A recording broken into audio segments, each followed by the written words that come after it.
Her Excellency the Vice President,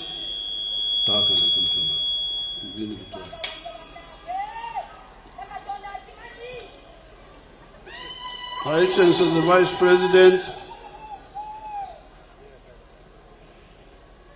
the Right Honourable Speaker of Parliament, the Vice Chairman of the NRM, all the other leaders and the supporters of the NRM.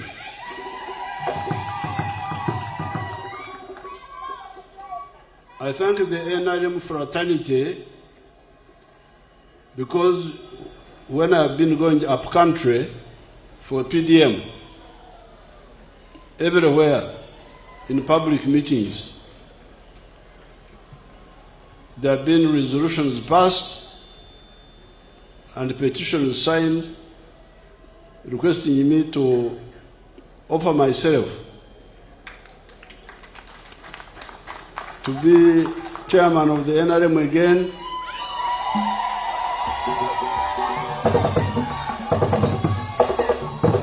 and also flag bearer for the presidential candidate for the NRM.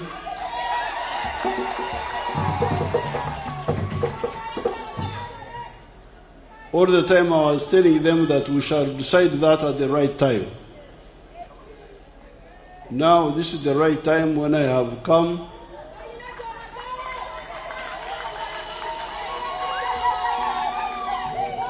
accompanied by Mama and the other members of SEC to pick nominations for the two positions.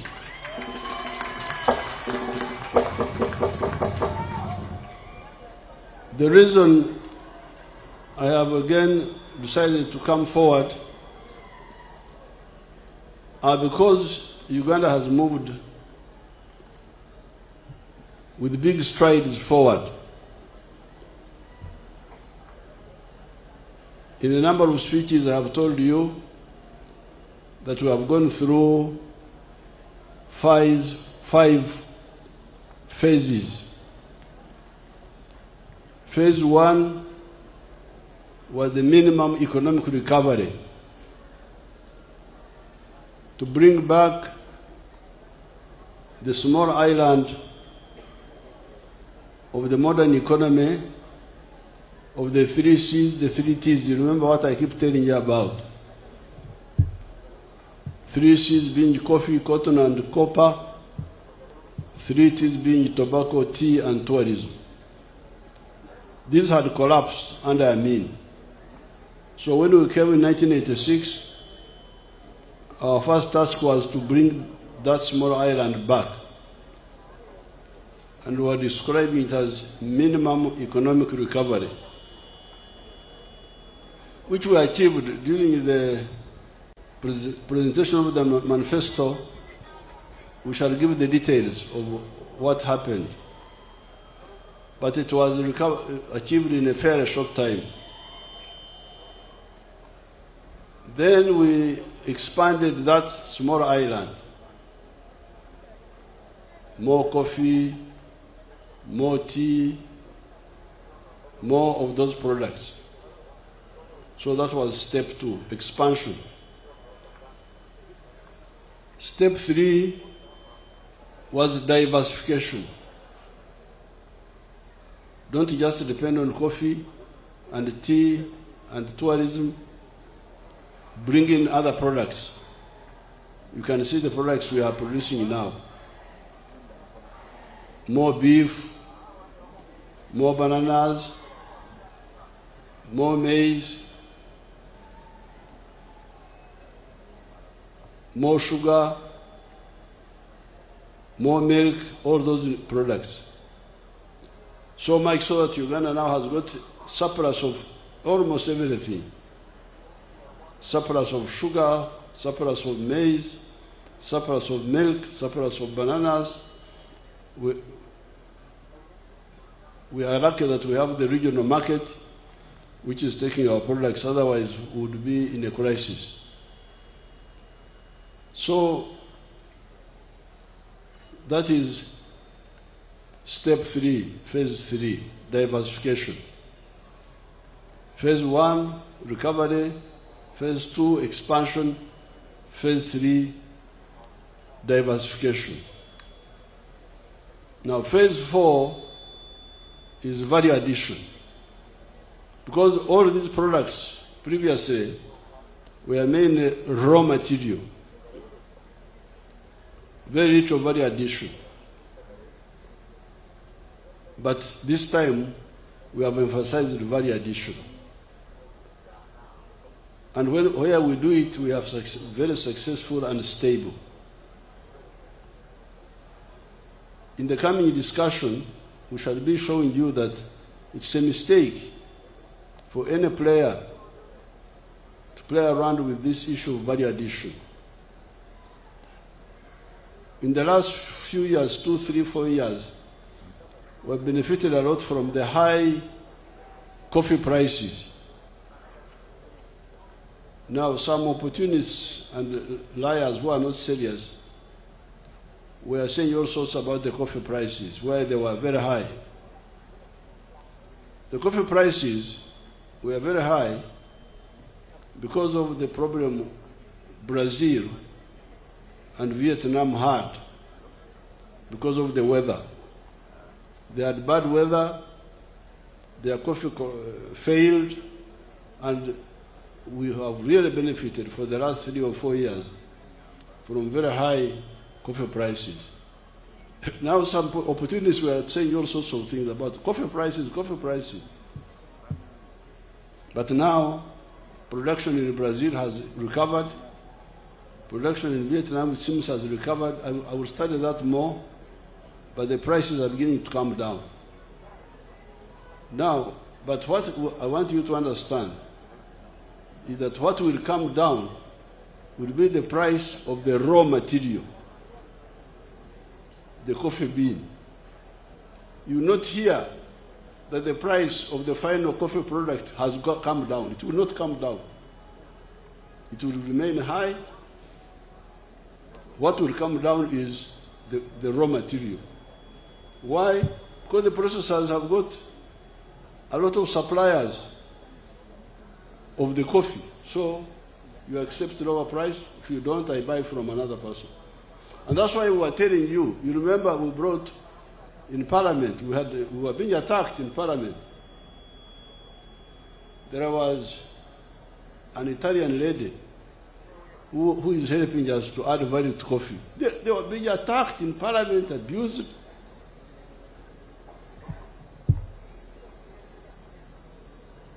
Because abused by whom? The exporters of the unprocessed coffee, of the raw material. They didn't want they didn't understand or appreciate value addition. Fortunately, we moved in Tungamo. We've got a coffee factory there, which we are supporting. I hope it will be ready. I don't know when the Italian lady will also finish her factory in Namamve. That is the only way, because the final coffee producer, the producer of the powder and the roasted coffee, the price will remain high, the final product. What will come down is our raw material. But if we are processing here, which is our big target, our processor can be able to share deliberately higher level of money with our farmers, even if the raw material in other parts of the country, of the world, changes.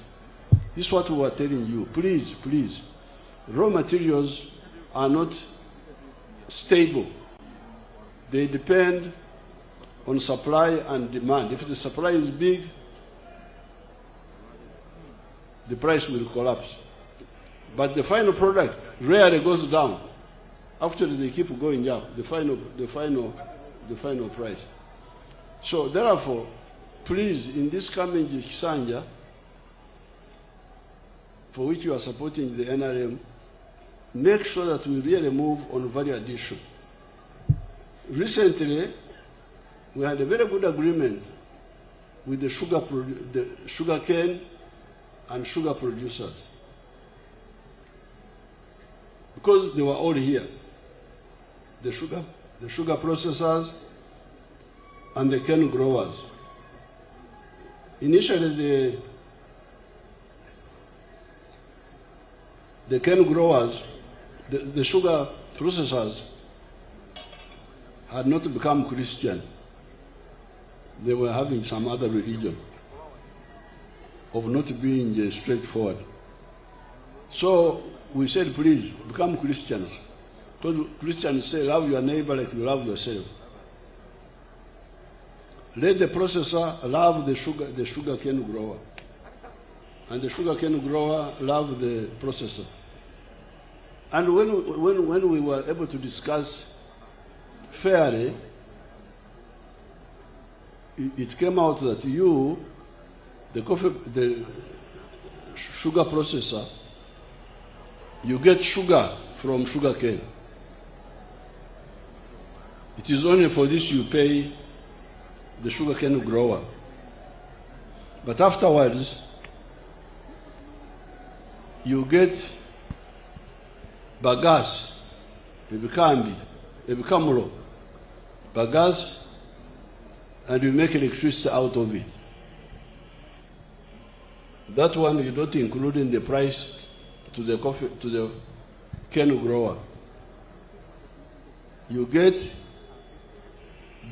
the other one, the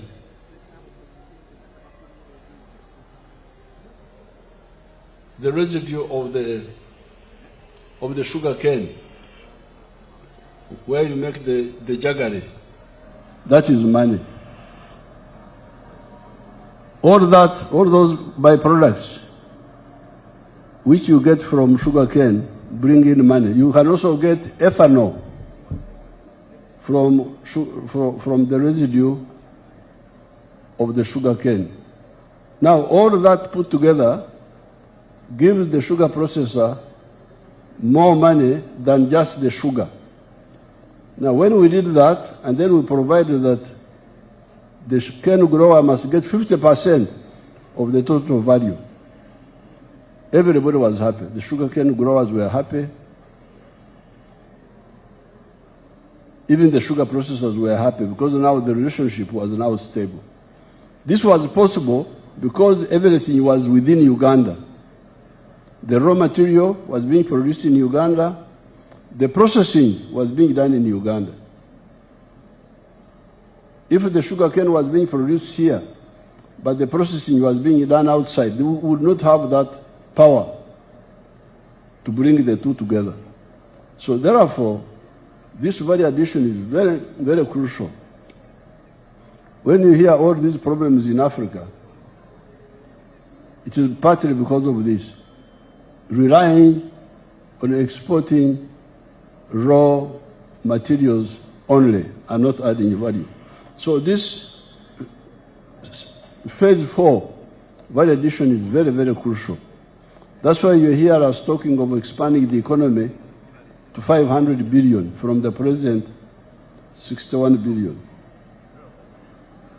Now the 5th phase is the knowledge economy based on science. You have seen the vehicles we are making. We don't have the screens here for you to see them, but when we go for the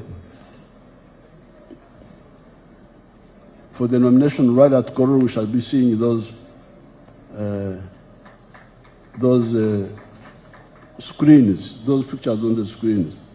So the knowledge economy, the motor vehicles, the vaccines, the computers, the medicines, these are all part of the new economy based on science. So we have gone through these 5 phases. We have gone through or have entered these phases. Now, therefore, when it comes to the end of this term, the question is, what do we do? That's why I say, please, there's something else I will not talk about today, but I will talk about it another time, which I don't want to talk about now, where I decided that I think I could still help the NRM and the country to go through these phases.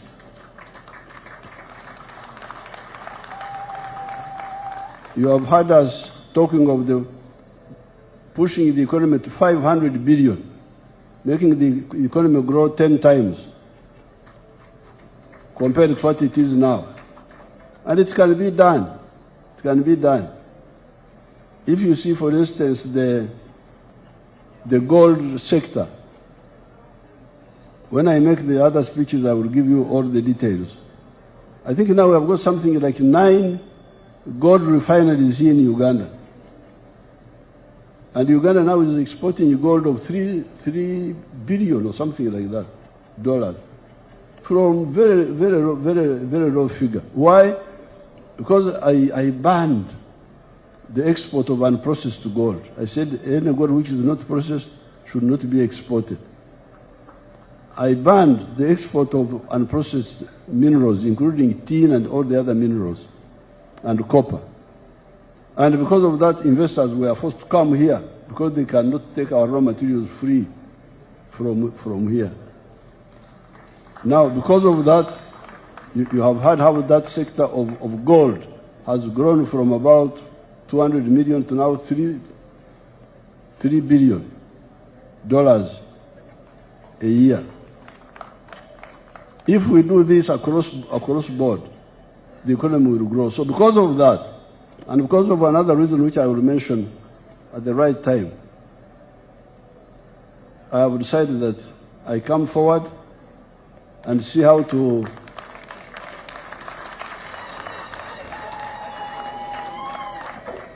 escort the Bazukuru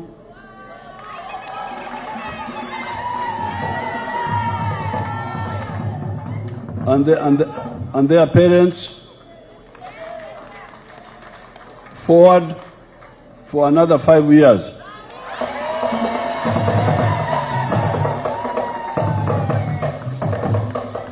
And in this time, I want us really to wipe out corruption.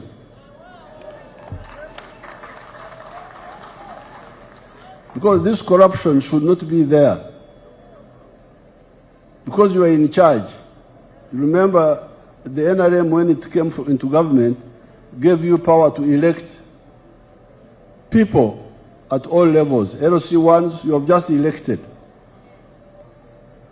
You have just elected the NRM structures. You are going to elect the national ones. You have already started with the youth and some of the other groups. Now, when you elect, those people you elect should be your namparas, should be your overseers in each area. Because corruption happens where? Does it happen in Congo or does it happen here? It is here. In a parish, in a sub-county, in a town. Why do you allow it to happen? Why don't you check? Ensure that the local health center is working well. The drugs are not stolen. Ensuring that the PDM money which is sent to the parish is all delivered. This can be done because you have the power. You are the ones who elected the LOC1, LOC2, LOC3. You are the ones who elected them. Elect those people who can do that on your behalf. The members of parliament. Don't accept money from anybody to elect him. Elect him because he can be, or she can be, a good nampara. To ensure that your interests the interests of the area are well protected. Then you come to the government people. Even on my side, there's some issue. Because the RDC is appointed by me. Then you have the DISO, who is appointed by intelligence. Then you have the GISO. Why don't all these fight corruption? What are they doing? Why does corruption persist when all these are there? So in the coming Sanja, let's really ensure that we get rid of corruption so that we get maximum value from the money we have in the country. Now, in order to stabilize our politics, avoid the politics of personality. Me, it's not you. Because you alone, you don't have much. You can't do much. I'm glad Dr. Gunda is here because on the evening of the 25th of January, 1971, when Idi Amin announced his coup d'etat, we met at 5, I think it was around 5. We met in Bugorovi, in Kanyomuzi's house. Rugunda and a few others, Kategaya, and we decided to fight Idi Amin. On that very day, and in the coming days I will tell you why. Why did we do that? Some people think that we decided to fight Idi Amin because Idi Amin was killing people. No, we didn't even know that Idi Amin would kill people. We just said, Amin, no, don't waste our time. We've been on a journey. We were having enough problem with Obote because Obote was not fully with us, but he was also not, it was just like that. This side, the other side, not reliable, but not totally opposed to our ideas. That's why we were kubembeleza Obote. We were trying to massage Obote so that we can see whether we move forward. But now Idi Amin, it was clear that he didn't understand what he was doing. So we said, Idi Amin, out. Please don't waste our time. That's why we decided to fight Idi Amin. So the NRM is a party based on issues, policies. We are with you because we agree with you. Not because of you as a person. No, it is on the issues of the policies. What are the policies? What are the principles?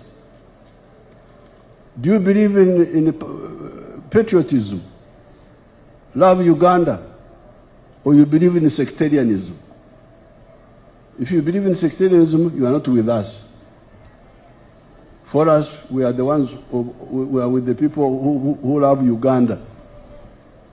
How about Pan-Africanism? Do you love Africa? Or do you care more about your tribe and your religion? Again, I'm glad some of these people are here. Rugunda, maybe Otafiri, and others. In 1989, we got a request from the ANC to bring their fighters here. They had been based in Angola, but they were being told to go away. Following the fight between the Cubans sent by Fidel Castro and the South African whites, where the South African whites were defeated by the Cuban Expeditionary Force. Part of the compromise was that ANC leaves Angola and gets somewhere else to go. They had nowhere to go. Mwalimu Nyerere had left power in Tanzania, who was a reliable supporter. The ANC people were telling me that whenever they would ring African leaders to say, can we come there, they would switch off the phones. So I got the request. It was brought to me by the man who was a treasurer of the ANC. I've forgotten his name, but I remember his face. He's the one who came to see me. Then I put it to the cabinet, in the cabinet. Oh, that cabinet, I wish you could get the minutes. Big debate, because we were two groups, the Pan-Africanists and others, some other group. Because remember, that government was broad-based. We had everybody there. DP, UPC, they were all there. We were together there. I wish you could get the minutes of that cabinet and you see who was saying what. Some people were saying that if we bring the ANC here, the whites will attack us. Now what shall we do? Then we said, if the whites attack us, we fight them. Then they were saying, in other words, some people were saying, why do you care about ANC? Yes, but ANC is part of Africa. This is part of our mission. That debate was so important. I've never forgotten it in my head, in that cabinet. I wish they can get the minutes and one day they publicize them. So, fortunately, I had the supporters there, Rugunda, Chivejinja, I remember Chivejinja, and some others. I don't know whether Otofiro was in the cabinet at that time, but we got support. And because of that, we welcomed the ANC. That's how they came to Kaweweta, and they trained there. Now, because of that, ANC was able to get a stable place where from 1989 until 1994, when they were able to go back to their country. Now, because of that, if you see what has been happening in Africa, and you have to look at Uganda's exports to South Sudan,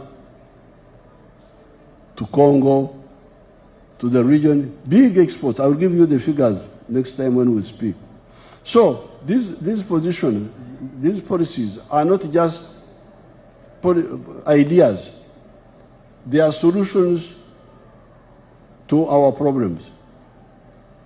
If you say patriotism, love Uganda, it has got implications for good of the country. If you say the opposite, like sectarianism of religion and tribes, it has got implications. You will end up with a Somalia, where the country breaks down. If you say Pan-Africanism, it has got implications. So therefore, I want to remind the NRM people again that please, what we are engaged in is issue of policies, not individuals, not me. Now, what reminded me about the Rugundas was that evening of the 25th of January 1971, we decided that I go to Tanzania, link up with Mwalimu, link up with Obote. I left on the 27th. I left with 4 other people to Tanzania. Because otherwise the men would have killed us. We couldn't stay here.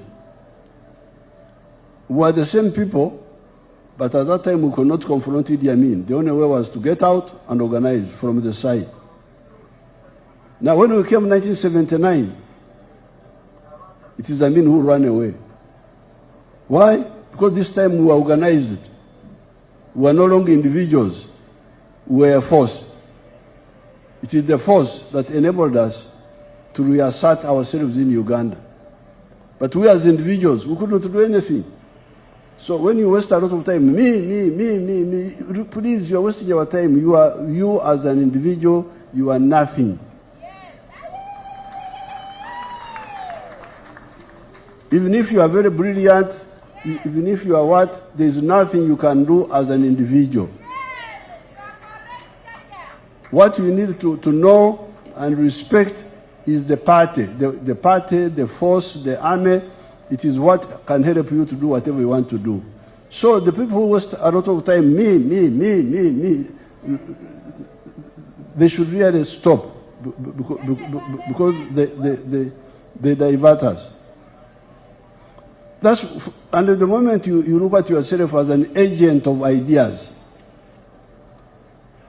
not your ego, things will be very simple.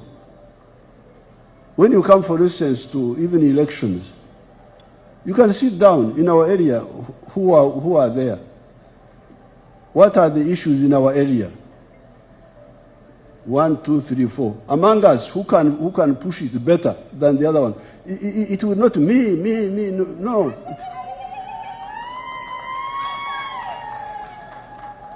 It will be who these are the problems for our area or for Uganda or for whatever. Now, who are we? Me, you, and him. So of the three of us, who can push this thing, but rationally, without more emotion, without personal, then you will get a good solution. I don't want to make my speech here long, but in 1970, I joined UPC for the first time for 5 months. I was a member of UPC for 5 months. Since 1960, I had been a member of DP. That DP, which they keep talking about. DP without Museveni means nothing. But in September 1970, I joined UPC. And the reason I joined UPC was because of the land issues in our area, the ranches. The government had unfairly created ranches there and distributed them unfair against our population there. Now, I wanted us to solve this. Now, our local elite wanted to bring in Mzee Babiha. Mzee Babiha was from Toro. He did not have a good constituency there, so they wanted to bring him to be a member of parliament for Ankole Northeast, that area of ours of Chulhura now, Chulhura Kazo. But me, I didn't mind. Mzee Babiha could come and be our member of parliament. But would he solve the issue of the ranches? That was my idea. So I went to see him at one day here. Say, Mzee, I wanted to talk to him, but he refused to see me. Babiha refused. He had a white secretary. I went there, and they said the vice president will not see you. So that's how I went down and supported one of our candidates to defeat the one of Babiha. Otherwise, if Mzee Babiha had agreed to see me, I would have been his supporter. Unfortunately, those elections never took place. They were supposed to take place in April 1971, but they didn't take place because of the coup. So the issue is, issues should be the ones in front of us, not me, and then causing divisions among people, very unprincipled divisions. Now, finally, the Secretary General talked about it a bit. I congratulate the new NRM chairpersons of the districts. Let me see who they are. I know some of them. This is Karisa Ivanda. There is Madina. Madina got elected. Madina is from Kawempe.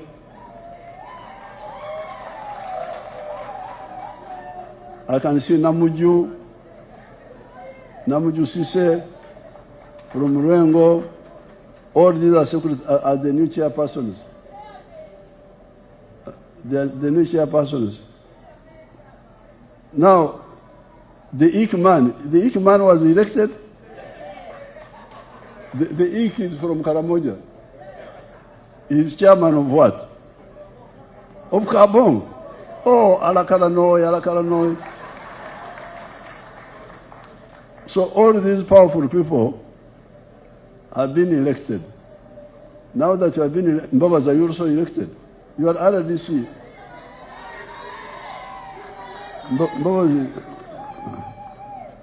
Now, what the Secretary General was telling you, you are chairperson of the NRM in the district. You are the Nanyinimu, you are the head of the family. So please, don't take sides among your children. Be neutral.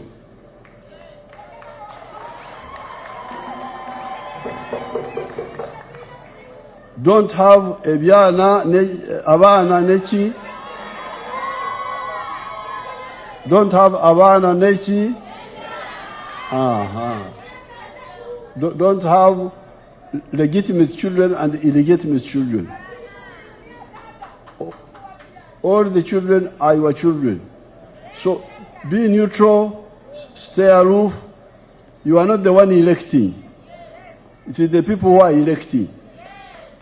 Let them elect anybody they want, and all you want from them is to have an NRM person. That's all. If they elect badly, that's their issue. If they elect well, that is their issue. Leave them, let them do their work. Don't interfere with their being. So please don't, because that's how you can cause divisions in the party. So with these few words, I want to thank all the NRM fraternity for the support they have shown me when I've been going up country. This is the one that has encouraged me to say, let me go forward and see how I can escort the NRM members, and especially the Bazukuru,